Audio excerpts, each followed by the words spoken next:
hammani o'ziga qaratib Ka'bani tavof qilayotgan bir ayolni haramdagi ishchi ko'rib qoladi. Oddiy ishchi bo'ladi, haramda ishchilar. Bir xil kiyinmagan, hammasi soddagina.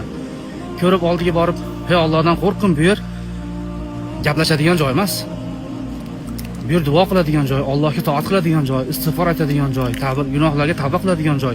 Qara hammani o'zingga qaratyapsan. Uni ustiga bo'yab olgansan" dedi. Desanaki haligi ayol, "Hey, haligi ishchini mensimasdan bor, ishingni qil.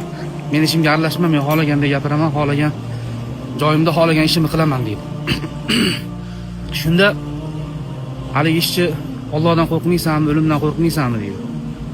Keyin haligi ayol o'limga aytib qo'y, 9-eshikda kutib tursin meni dedi.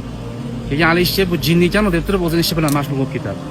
Oradan vaqtlar o'tadi, haram tashqarisiga chiqib ishini bitirib qaytib kelayotganda haramda eshigini tagida ham odamlar to'planib turgan bo'ladi. Nima bo'ldi ekan deb borsa, bitta ayol eshik tagida o'lib yotgan bo'ladi.